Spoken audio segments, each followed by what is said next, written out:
नमस्कार. हिंदुस्तान पोस्टमध्ये मी हर्षद वैद्य आपल्या सर्वांचं मनपूर्वक स्वागत करतो. 31 मार्च 2026 पर्यंत देशातला नक्षलवाद हा संपूर्णपणे नष्ट झाला असेल असं विधान केलं होतं भारताचे गृहमंत्री अमित शहा यांनी. त्यानंतर नक्षलवादी नक्षलवादी चळवळीशी आपल्या पोलीस आणि संपूर्ण सुरक्षा दलांचं प्रचंड घमासान युद्ध झालं आणि त्याच्यातनं अनेक नक्षलवाद्यांनी आता शरणागती पत्करून मुख्य प्रवाहात येण्याचं मान्य सुद्धा करायला सुरुवात केली आहे.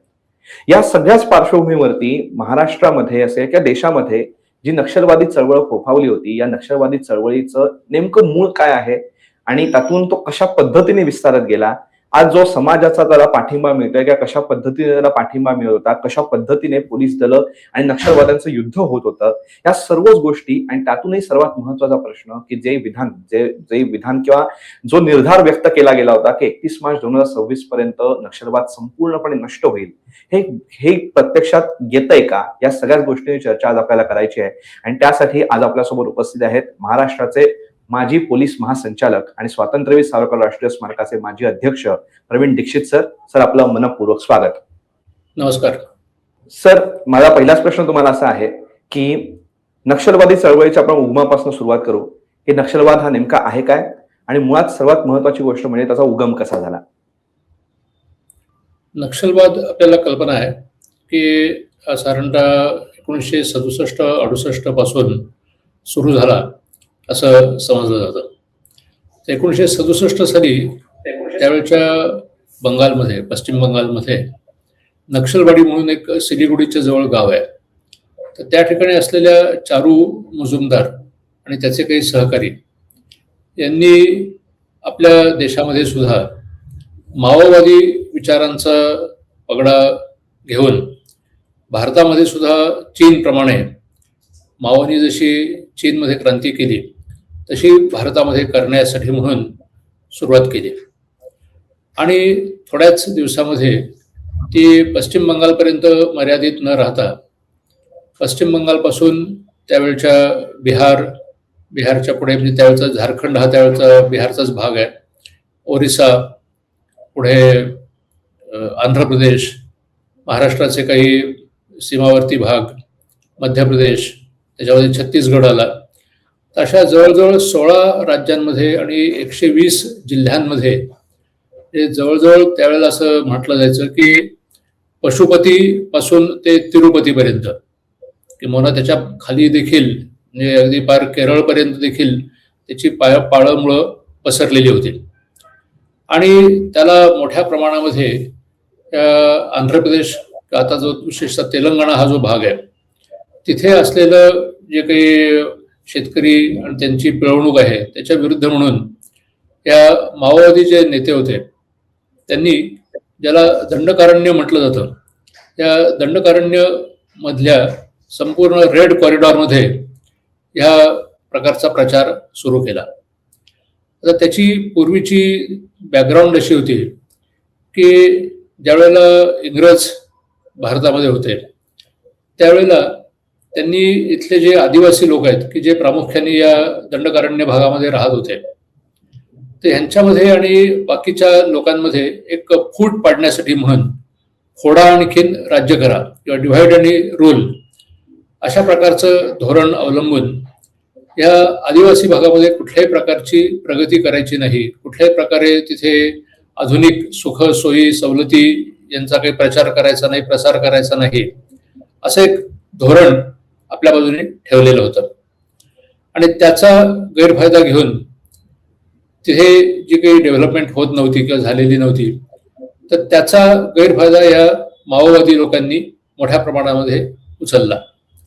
आणि त्याच वेळेला जे इंग्रज, त्यांचं धोरण असं होतं की हा जो भाग आहे ह्या भागामध्ये बाहेरच्या लोकांना देखील जायला त्यांनी बंदी केली.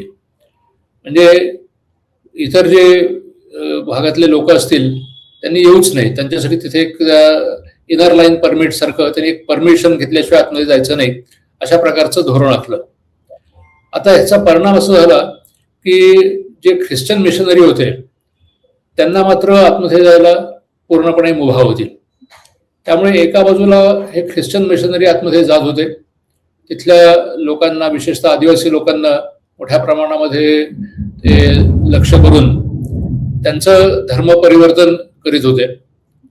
आणि दुसऱ्या बाजूला हे जे माओवादी होते त्यांनीही मोठ्या प्रमाणामध्ये या नक्षल लोकांच्या मनामध्ये एक अशा प्रकारची भीती निर्माण केली की इथे जर बाहेरचे लोक आले तर ते कशासाठी येणार, ते इथली खनिज लुटतील, इथलं पाणी लुटतील, इथल्या जमिनी तुमच्या घेतील आणि तुम्हाला तुमचे जे हक्क आहेत त्या हक्कांपासून वंचित करतील. आणि ते त्यांच्या मताप्रमाणे जे कोणी ऐकणार नाहीत त्यांना त्यांनी सर्रास कत्तल करायला, ठार मारायला, क्रूरपणे त्यांचा नाश करायला सुरुवात केली. आणि ही चळवळ इतक्या प्रचंड प्रमाणामध्ये फोफावली की जवळजवळ या 2010, 11, 12 पर्यंत असं आपण म्हणायला हरकत नाही, ज्यावेळेला मनमोहन सिंग पंतप्रधान होते त्यावेळेला त्यांनी असं विधान केलं की संपूर्ण देशामध्ये आज बाहेरच्या काही ताकदींपेक्षा जर अंतर्गत सुरक्षेला कोणता मोठा धोका असेल तर तो धोका या नक्षल चळवळीमुळे आहे. इतका त्याचा प्रचंड व्याप हा संपूर्ण देशभर पसरलेला होता. आणि ही आता सांगितलं त्याप्रमाणे जवळजवळ 16 राज्य ही त्यामुळे इतकी परेशान होती की तिथे सतत पोलीस आणि हे माओवादी यांच्यामध्ये झगडे व्हायचे.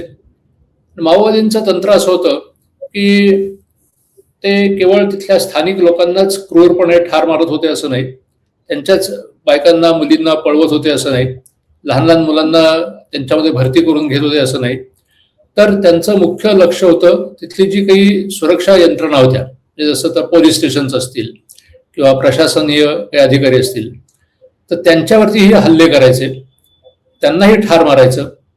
पोलिसांच्याकडली जी काही शस्त्र असतील ती शस्त्र लुटायची. आणि तो संपूर्ण भाग त्यांच्या भाषेत सांगायचं तर मुक्त प्रशासन, जे लिबरेटेड झोन्स, अशा प्रकारचा तो संपूर्ण भाग तयार करायचा जिथे बाहेरचा कुठलाही माणूस येऊ शकणार नाही, बाहेरचं प्रशासन येऊ शकणार नाही, पोलीस येऊ शकणार नाहीत. आणि त्याचा गैरफायदा घेऊन या लोकांनी त्यांना आतमध्ये शस्त्रास्त्राचे कारखाने सुरू केले, प्रचंड प्रमाणामध्ये प्रशिक्षण सुरू केलं, एक्सप्लोजिव्ह सुरुवात केली.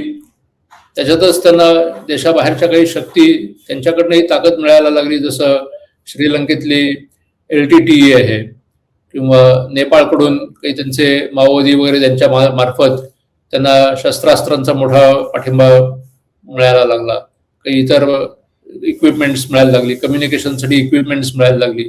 आणि हा संपूर्ण देशाला एक भेडसावणारा हा असा मोठा प्रॉब्लेम किंवा समस्या सगळ्यांच्या पुढे तयार झाली होती. सर, तुम्ही आता संपूर्ण विस्ताराने सांगितलं कशा पद्धतीने हा नक्षलवाद किंवा माओवाद जो आहे हा सगळीकडे पसरत गेला. पण ह्याच्यामध्ये एक तुम्ही मुद्दा सांगितला की ते गावकऱ्यांवरती अत्याचार करून त्यांच्यामधनच लोक घेऊन ते संपूर्ण चळवळ पुढे नेत राहिले. यामध्ये, या सगळ्यामध्ये या आदिवासींची भूमिका किंवा वनवासींची भूमिका ही कळीची राहिली आहे का? या आदिवासींचा या नक्षलवाद्यांकडे बघण्याचा दृष्टिकोन कसा आहे की ज्यांच्यामुळे ही चळवळ फोफावली गेली? आपलं काय मत? आदिवासी जे होते, एक तर मी म्हणलो त्याप्रमाणे ते त्यांच्या ज्या काही गोष्टी होत्या त्याच्यामध्ये तसे ते समाधानी असायचे, परंतु तिथे कुठल्याही प्रकारची प्रगती किंवा काही नवीन गोष्टी तिथे आलेल्या नव्हत्या. आणि त्या आदिवासींना यांनी इतकी जबरदस्ती केली की तुम्ही, आम्ही सांगतोय त्याप्रमाणे वागा, नाही तर आम्ही तुम्हाला ठार मारू. कित्येक वेळेला ज्या ठार मारलेले लोक असतील त्यांची प्रेत त्या गावच्या वेशीवरती टांगून ठेवायची. त्या गावच्या लोकांच्या देखतच त्यांच्या जे कोणी माओवादीमध्ये जॉईन झालेले असतील त्यांना त्यांच्या आई वडिलांना, घरातल्या लोकांना, बाकीच्या लोकांच्या देखत गोळ्या घालायच्या. त्यामुळे एक प्रकारचं जे भीतीचं वातावरण होतं त्या भीतीखाली, आणि दुसरीकडे ह्या माओवाद्यांवरती कारवाई करायला म्हणून जेव्हा पोलीस यायचे तर त्यांच्याकडनंही भीती, त्यामुळे एक भीतीचं असं सावट या आदिवासींवरती पसरलेलं होतं. आणि त्यांच्या पुढे कारण पोलीस काही 24 तास त्यांना संरक्षण द्यायला तिथे नसायचे. बराचसा भाग हा आदिवासी किंवा जंगली भाग असलेला असल्यामुळे त्या ठिकाणी बाहेरचे कोणी येत नव्हते. आणि त्यामुळे त्याचा गैरफायदा घेऊन त्या आदिवासी लोकांना त्यांनी कंपल्शन केलेलं होतं, त्यांना सक्ती केलेली होती. आणि त्या सक्तीमुळे त्यांना नाईलाजानी जे काही हे माओवादी म्हणतील त्यांच्याबरोबर फरफटत जायची वेळ आलेली होती. सर, तुम्ही आता सांगितलं ती आदिवासींची भूमिका आणि या सगळ्या गोष्टींबद्दल सांगितलं. आपण आता थोडंसं या विरुद्ध झालेल्या लढ्यापर्यंत येऊया, काही लढ्याबद्दल बोलूया. ह्या नक्षलवादाशी, माओवादाशी आतापर्यंत भारताचे सुरक्षा दल असतील, भारतातली पोलीस, प्रत्येक राज्याचं पोलीस दल असेल, ज्या ज्या भागामध्ये नक्षलवाद होता, यांनी प्रचंड प्रखर झुंज दिले आणि त्याच्यानंतरच आज आपल्याला हे दिवस, मी आता जो क्षण आपण ज्याबद्दल बोलतोय तिथपर्यंत आपण येऊन पोहोचलोय.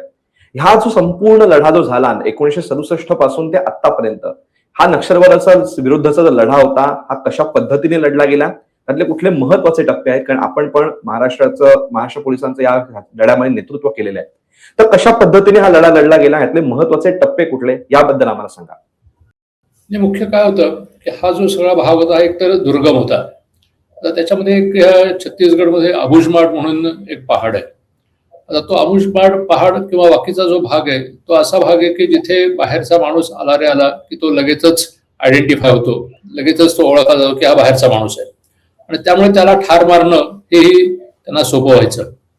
आता अशा परिस्थितीमध्ये तिथे बाहेरच्या लोकांनी लढण्यापेक्षा तिथले काही जे स्थानिक लोक होते की ज्यांना हे आवडत नव्हतं, ज्यांना माओवादाच्या विरुद्ध वागायचं होतं, त्यांची मदत घेऊन त्यांच्या मदतीने यांच्यावरती, आमच्या गावामध्ये तुम्ही येऊ नका, आमच्या गावामध्ये आम्हाला हा अत्याचार नको, अशा प्रकारचा एक प्रकार काही राज्यांनी सुरू केला. जसं छत्तीसगडमध्ये त्याला सलवा जुडुम असं म्हणून गोंडी भाषेमध्ये म्हटलं जातं, की जे शांतता अभियान असं थोडक्यात त्याला आपल्याला समजू शकतो आपण. परंतु ही जी काही त्या राज्यांनी केलेली सुरुवात होती त्याच्या विरुद्ध हे जे माओवादी होते त्यांचा प्रचार प्रसार हा फक्त दंडकारण्यापर्यंत नव्हता. त्यांचे जे अनुयायी होते ते अनेक वेळेला कोर्टामध्ये किंवा अनेक वेळेला वर्तमानपत्रांमध्ये किंवा बाहेरच्या शहरांमध्ये देखील मोठ्या प्रमाणात असायचे. आणि त्यातले जे वकील वगैरे मंडळी होती त्यांनी एक PIL करून सुप्रीम कोर्टापर्यंत धाव घेतली. आणि सुप्रीम कोर्टामध्ये देखील काही जजेस, जसे आपल्याला माहिती आहे सुदर्शन रेड्डी म्हणून एक न्यायमूर्ती होते. आता ते जे न्यायमूर्ती होते ते डाव्या विचारसरणीचे होते. त्यांच्या पुढे जेव्हा हा PIL आला की हे सलवा जुडुम याच्या हे योग्य आहे का अयोग्य आहे, कारण त्याला राज्य सरकारने पाठिंबा दिलेला होता आणि त्यांच्याकडे काही शस्त्र वगैरे पण त्यांनी दिलेली होती आणि त्यांना सांगितलं होतं की तुम्ही तुमचं रक्षण करा, कारण तिथे पोलीस येतील तोपर्यंत वाट पाहायची गरज नाही आणि त्यांच्या मार्फतीने या माओवाद्यांवरती कारवाई करा. परंतु ह्या न्यायमूर्ती सुदर्शन रेड्डींनी हे पूर्णपणे चूक आहे, तुम्ही हे असं करू शकत नाही असं म्हणून त्यावेळच्या राज्य सरकारवरती ताशेरे ओढले आणि हे सलवा जुडुम हे पूर्णपणे बंद करायची वेळ आणली. त्यामुळे स्थानिक लोकांना ह्याच्याशिवाय मग बाकीच्या देखील राज्यांनी वेगवेगळ्या प्रकारे प्रयत्न केले. जसं आता महाराष्ट्रामध्ये आपण एक C60 नावाचं गट स्थापन केला आणि त्याच्या मार्फतीने जसं ज्या काही त्यांच्या गोरिला टॅक्टिक्स होत्या तशा गोरिला टॅक्टिक्स वापरून पोलिसांनी देखील हे जे माओवादी इकडे तिकडे लपून काही काय कारवाई करायचे तर त्यांच्यावरती प्रतिकारवाई करायचा आपण प्रयत्न केला. परंतु याच्यामध्ये जसं तुम्ही म्हणलो हा दुर्गम भाग असल्यामुळे तिथे रस्ते विशेष नसल्यामुळे सहज एखादा रस्ता खणायचा, त्याच्यामध्ये IED किंवा एक्सप्लोजिव्ह डिव्हायसेस ही लपवून ठेवायची. पोलीस गाडी आली की कोणीतरी तिथे जवळपास थांबलेल्या लपलेल्या माणसांनी तो एक्सप्लोजिव्ह त्याचा स्फोट करायचा आणि त्या स्फोटामुळे एकेका वेळेला त्या गाडीमध्ये असतील तेवढे कधी 20 कधी 40 कधी काय जे लोक असतील त्यांची सगळी प्रेतं सगळीकडे पसरायची. जे कोणी जर जिवंत राहिलंच तर हे नक्षलवादी आजूबाजूच्या डोंगरातून त्यांच्यावरती गोळीबार करायचे आणि त्यांना परत ठार मारायचा प्रयत्न करायचे. याच्यामध्ये फार मोठ्या प्रमाणामध्ये पोलिसांची ही हानी झाली, त्यांची शस्त्रास्त्र वारंवार लुटली गेली आणि एक सतत एक त्यांचं मनोधैर्य सतत खच्ची होत राहिलं. एकतर जी काही पोलीस स्टेशन्स होती ती म्हणजे नाहीच आहेत अशा प्रकारच्या टाईप मधली पोलीस स्टेशन्स होती, ज्या ठिकाणी पोलिसांना किंवा राज्य राखीव पोलिसाच्या काही लोकांना तिथे ठेवलं जायचं. त्यांची राहायची अवस्था इतकी वाईट होती. मी गडचिरोलीला अगदी आतापर्यंत म्हणजे 2015च्या सुमारास जेव्हा व्हिजिट केली तेव्हा असं दिसलं की हे लोक तिथे ज्याला आपण गोठा म्हणतो तसं गोठा देखील त्याच्यापेक्षा जरा स्वच्छ असेल की चांगला असेल इतक्या वाईट अवस्थेमध्ये पोलिसांची राहायची व्यवस्था होती. म्हणजे ना त्यांच्याकडे कुठल्या प्रकारचं इक्विपमेंट, ना त्यांना चांगलं प्रशिक्षण, ना त्यांच्याकडे आवश्यक ते शस्त्रास्त्र, ना त्यांना कुठल्याही प्रकारे शासनाकडून योग्य सपोर्ट. अशा ह्या बिकट परिस्थितीमध्ये पोलिसांना यांच्याशी सतत तोंड द्यायला लागत होतं आणि नुसतं तोंड नाही, त्यांच्यावरचे हल्लेही त्यांना सहन करावे लागत होते. आणि त्या हल्ल्यांमध्ये अनेक पोलीस अधिकारी, नुसतं पोलीस अधिकारीच नव्हे, आपल्याला कल्पना आहे की छत्तीसगडच्या त्यावेळच्या गृहमंत्र्यांना देखील त्यांनी ठार मारलं. आंध्र प्रदेशचे सध्याचे जे मुख्यमंत्री आहेत ते तिरुपतीला चाललेले असताना त्यांच्या गाडीच्या ताफ्यावरती अत्यंत प्राणघातक अशा प्रकारचा हल्ला करण्यात आला. असे अनेक जे म्हणून त्यांना विरोधी वाटायचे त्या सगळ्या लोकांना त्यांच्यावरती हल्ले करायचे, ठार मारायचे, अशा प्रकारची परिस्थिती, एक ज्याला आपण अराजक म्हणू, अशा प्रकारचं अराजक हे आजूबाजूला सगळीकडे सतत दिसत होतं. सर, तुम्ही मगाच्या उत्तरामध्ये एक उल्लेख असा केला होता की तत्कालीन पंतप्रधान मनमोहन सिंग यांनी एक विधान केलं होतं की देशाच्या अंतर्गत सुरक्षेला सर्वात मोठा धोका कुठला असेल तर नक्षलवादाचा. परंतु आता सरकार म्हणतंय की आम्ही या ठराविक वेळेच्या मर्यादेमध्ये नक्षलवाद संपवून टाकू. मग त्यावेळेचं सरकार हे या नक्षलवादाला एक धोका मानत होतं आणि आज हा धोका संपवण्याच्या बेतात हे सरकार बोलतंय, आत्ताचं सरकार बोलतंय. हे ट्रान्सफॉर्मेशन कसं झालं, आधीच्या सरकारांचा ह्याच्याकडे बघण्याचा दृष्टिकोन कसा होता आणि आताच्या सरकारमध्ये नेमकं काय बदललंय ह्याच्याबद्दल सांगा. आपल्याला कल्पना आहे की 2014 मध्ये नरेंद्र मोदीजी हे पंतप्रधान झाल्यानंतर आणि विशेषतः अमित शहा हे गृहमंत्री झाल्यानंतर त्यांनी आपली भूमिका सुस्पष्ट केली की राजकीय दृष्ट्या जे कोणी शस्त्रास्त्र घेऊन सशस्त्र असलेल्या अशा पोलिसांवरती, प्रशासनावरती हल्ले करतील त्यांच्याशी आम्ही कुठल्याही प्रकारची बोलणी करणार नाही. सशस्त्र लोकांशी बोलणी करणं हा आमचा विचारच नाही.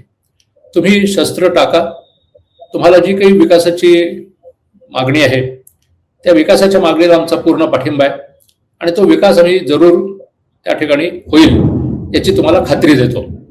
तर त्यात त्यांनी अजून आणखीन एक असं सांगितलं की जे लोक शस्त्र टाकतील आणि आत्मसमर्पण करतील तर अशा लोकांच्या पुनर्वसनासाठी म्हणून आम्ही त्यांना केवळ आर्थिक मदतच नव्हे तर त्यांना जे लागणारी कौशल्य असतील, त्यांना लागणारं संरक्षण असेल, त्यांच्यावरच्या ज्या काही केसेस असतील त्या केसेस बद्दलचा पुनर्विचार करणं असेल, या सगळ्या गोष्टी करायला तयार आहोत. आणि त्याप्रमाणे एकदा ठरल्यानंतर मग गृहमंत्री अमित शहानी सगळ्या पोलीस दलांच्या वतीने, सगळ्या राज्यांच्या वतीने जाहीर केलं की 31 मार्च 2016 ही आम्ही एक डेडलाईन जाहीर करतोय आणि त्या डेडलाईन पर्यंत ज्यांना सरेंडर व्हायचं असेल, ज्यांना आत्मसमर्पण करायचं असेल त्यांनी करा, नाही तर जे करणार नाहीत आणि अजूनही आपल्याबरोबर शस्त्र ठेवतील आणि त्या शस्त्रांचा काय तुमचं मदत घेऊन हल्ले करायचा प्रयत्न करतील त्यांच्यावरती प्रखर कारवाई केली जाईल.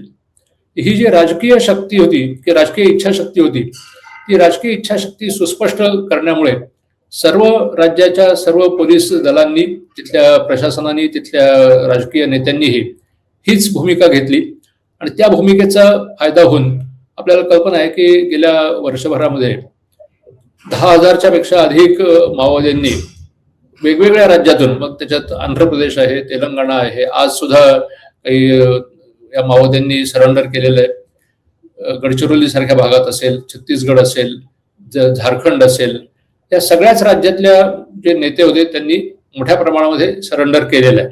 ज्यांनी सरेंडर केलं नसेल अशा अनेक लोकांच्या बरोबर चकमकी झाल्या आणि त्या चकमकींमध्ये आत्मसंरक्षण करण्यासाठी म्हणून पोलिसांना गोळीबार करायची वेळ आली आणि त्याच्यामधले अनेक त्यांचे महत्वाचे नेते, ज्याला केंद्रीय समिती म्हणतात, त्यातले काही नेते वगैरे ते ठार झालेले आहेत. तर त्याच्यामध्ये सुद्धा एखादा गणपती नावाचा त्यांचा एक पूर्वीचा सेक्रेटरी जनरल किंवा महत्वाचा असा नेता होता, तो अजून काही हातात आलेला नाहीये, त्यांनी काही अजून सरेंडर केलेलं नाहीये. तर तो, असं काही लोक म्हणतात की तो परदेशामध्ये, नेपाळमध्ये किंवा फिलिपिन्समध्ये पळून गेलेला आहे. परंतु जे काही असेल, आज त्याच्यामध्ये त्यांचं जे काही फुटवर्क होतं, ज्याला तिथले फूट सोल्जर्स होते, ते मोठ्या प्रमाणामध्ये त्यांच्यापासून तुटलेले आहेत आणि ते त्यांच्यापासून दूर झालेले आहेत आणि त्यांनी आत्मसमर्पण करण्याचा निर्धार केलेला आहे. आणि हे सगळं होत असताना ज्या ज्या लोकांनी त्याला विरोध करायचा प्रयत्न केला, तुम्ही म्हणलो त्याप्रमाणे त्यांना पोलिसांच्या कारवाईला तोंड द्यावं लागलेलं आहे. सर, पण आपण आता ज्या विषयावरती आपण आज मुलाखतीसाठी आपण आता समोर मुलाखत करतो आहोत, त्या विषयावरती चर्चा करतो आहोत, ती म्हणजे 31 मार्च 2026 ची जी डेडलाईन आहे आपल्या भारताच्या गृहमंत्र्यांनी सांगितलेली, ही डेडलाईन ह्याच्यापर्यंत आपण नक्षलवाद पूर्णपणे संपून टाकू असं त्यांनी सांगितलं होतं. हे खरंच प्रत्यक्षात येईल असं आपल्याला वाटतं का? कारण उद्याच ती डेडलाईन संपत आहे, तर खरंच ही गोष्ट प्रत्यक्षात येणार असं आपल्याला वाटतं का? आपल्याला काय पण ह्याच्याबद्दलचं? तर असं आहे की आपण जसं आता म्हणलो की अनेक राज्याच्या मुख्यमंत्र्यांनी जाहीर केलेलं आहे की आमच्या इथे आता कोणीही नक्षलवादी शिल्लक राहिलेला नाहीये. तर हे असताना सुद्धा काही शक्य आहे खरोखर की त्याच्यामध्ये 1% काही राहिलेले असतात. तर मी म्हणलो त्याप्रमाणे हा जसा गणपती आहे, तर त्या गणपती आणखी त्याचे अजून काही जे साथीदार असतील ते कदाचित असतीलही, परंतु त्यांना आता कुठल्याही प्रकारे त्या ठिकाणी निर्धोकपणे पूर्वी जे वावरता येत होतं, उघड ते 100 200 लोक एका बाजूने दुसऱ्या बाजूला शस्त्र घेऊन चाललेली आहेत आणि जे मध्ये कोणी त्यांना विरोध करतील त्यांच्यावरती हल्ला करतायत, खंडण्या गोळा करतायत, लोकांना होस्टेज ठेवतायत, पोलीस स्टेशन्सवरती हल्ले करतायत. हा प्रकार आता होणार नाही याची नक्की खात्री आहे. जे काही आता उरलेले असतील त्यांनी एकतर आत्मसमर्पण करावं, नाही तर त्यांच्यावरती कठोर कारवाई ही होईलच, म्हणजे आता होतीच आहे आणि याच्या पुढे होतच राहील, यात काही शंका वाटायचं कारण नाही. सर, हे आपण बोललो सगळं, आता आपण चर्चा करतोय, सगळ्या प्रश्नांची आपण सविस्तर चर्चा केली, ती सगळी बंदूकधारी नक्षलवादाबद्दल होते. परंतु बऱ्याच विचारवंतांकडनं, बऱ्याच जे राष्ट्रवादी विचारवंत आहेत त्यांच्याकडनं एक भीती व्यक्त केली जाते, ती म्हणजे बंदूकधारी नक्षलवाद संपेल, पण शहरी नक्षलवादाचं काय? कारण या बंदूकधारी नक्षलवादांचा जो मेंदू शहरांमध्ये कार्यरत आहे, जो शहरी नक्षलवादाच्या रूपाने आपल्याला सातत्याने दिसतो, की जो समाजामध्ये दुभंग निर्माण करण्याचा प्रयत्न करतोय, या सगळ्या शहरी नक्षलवादाशी कसं लढायचं? कारण हा खूप माइंड गेम आहे. या माइंड गेमला आपण कशा पद्धतीने टॅकल केलं पाहिजे आणि याच्यासाठी नागरिकांनी काय केलं पाहिजे, आपल्याला काय वाटतं?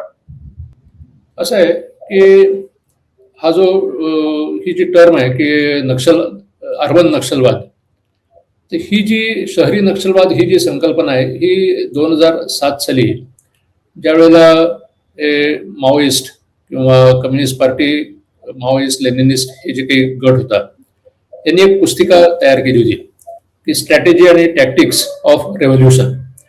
आणि त्याच्यामध्ये त्यांनी असं म्हटलं होतं की आपल्याला सगळ्या या ज्या पोलीस स्टेशन्स आहेत किंवा सशस्त्र जे सैन्याचे काही तळ असतील त्यांना सगळ्या बाजूनी सरेंडर म्हणजे सगळ्या बाजूनी सराउंड करायचं आहे आणि तिथे आपल्याला बंदुकीच्या गोळीतून माओवादी जे म्हटलं होतं की आपल्याला राज्य मिळवायचं आहे, तर ते राज्य मिळवायचा प्रयत्न करायचा आहे. आणि हे करत असताना त्यांना त्यांचा प्रचार करण्यासाठी म्हणून शहरांमध्ये किंवा जे भाग दंडकारण्याच्या बाहेर आहेत अशा भागामधून वेगवेगळ्या लोकांची आवश्यकता होती. एक तर जसं त्यांचा प्रचार करण्यासाठी म्हणून त्यांना मोठ्या प्रमाणामध्ये मीडियामधले लोक पाहिजे होते, त्यांना जे काही मेडिकल सपोर्ट लागेल त्याच्यासाठी डॉक्टर्स, हॉस्पिटल्स, त्यांची औषधं लागतील त्याची गरज होती, त्यांना लागणारे काही जे काही इक्विपमेंट आहेत कम्युनिकेशनसाठी असतील किंवा इतर काही असेल त्याच्यासाठी त्यांना लोकांची बाहेरच्या गरज असायची, टेक्निकल एक्सपर्ट्सची गरज असायची, त्यांना लागणारे जे काही फंडिंग होतं त्या फंडिंगसाठी म्हणून त्यांना मोठ्या प्रमाणामध्ये ज्यांच्याकडे फंड्स असतील असे शहरामध्ये त्यांचे जे सपोर्टर्स होते किंवा सिम्पथायझर्स होते त्यांची मदत होती, जी त्यांची मदतीची गरज होती. आणि त्यामुळे त्यांनी हा अर्बन नक्षलवाद हा जास्तीत जास्त लोकांच्या पर्यंत प्रचार प्रसार करायचा. आणि तो कसा करायचा तर मी आता म्हणलो त्याप्रमाणे मग वकील आहेत, विद्यार्थी आहेत, मजूर आहेत, महिला आहेत किंवा डॉक्टर्स आहेत किंवा मीडियातले लोक आहेत, तर ह्यांच्यापर्यंत पोचायचं आणि त्यांच्या मार्फतीने आपलं योग्य कसं आहे, आपण कसं वागतो तेच योग्य आहे याचा प्रचार त्यांनी जोरात केलेला होता.